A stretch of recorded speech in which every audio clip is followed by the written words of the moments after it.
Burkina Faso, à quoi servent les forces spéciales françaises de l'opération Sabre sommées de quitter le pays? Pour plus d'informations après le générique. Bienvenue sur la Lutte planétaire.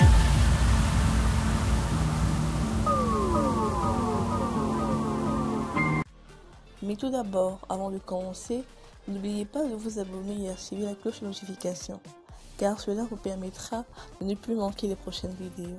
Let's go!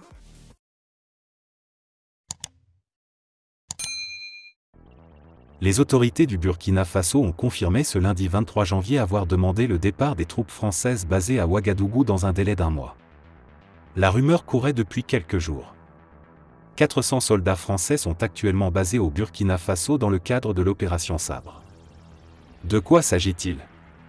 Où peuvent-ils être déployés? Explication avec le journaliste Antoine Glaser, spécialiste de la relation France-Afrique. Le Burkina Faso a décidé de mener la lutte avec de bons partenaires. Et nous jugeons que la France n'est pas le partenaire idéal pour nous accompagner jusqu'à la victoire finale. Vendredi 20 janvier, à Ouagadougou, l'homme qui parle ainsi à l'AFP et quelques centaines d'autres manifestent leur hostilité à la présence de l'armée française sur le sol burkinabé.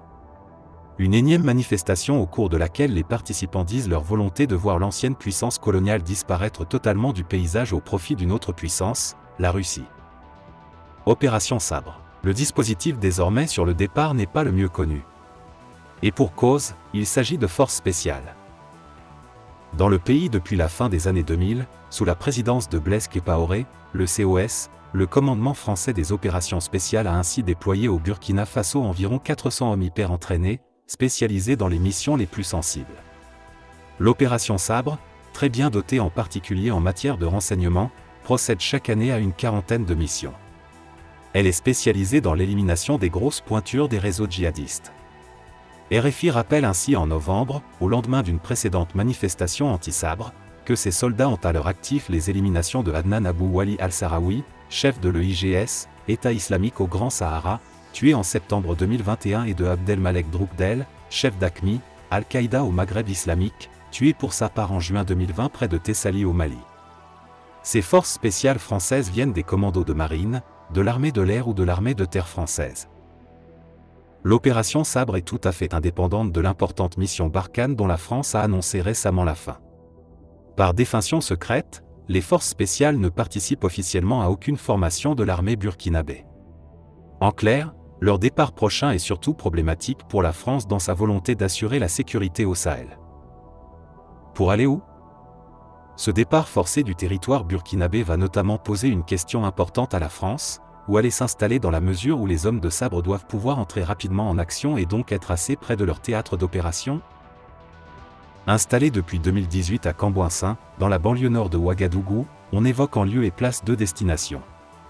Le sud du Niger, tout d'abord.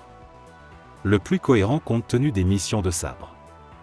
Par contre, mentionne Antoine Glaser, il ne faut pas oublier que, comme le nord du Mali, nous sommes là dans une zone d'influence algérienne.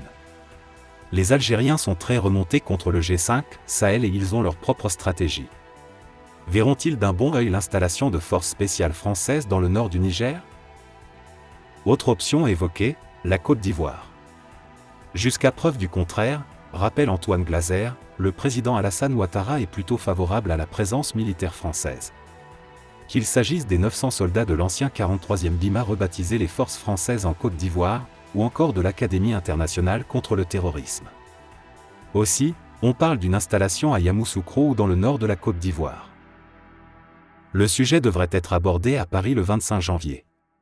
Le président Alassane Ouattara déjeunera ce jour-là à l'Élysée avec Emmanuel Macron.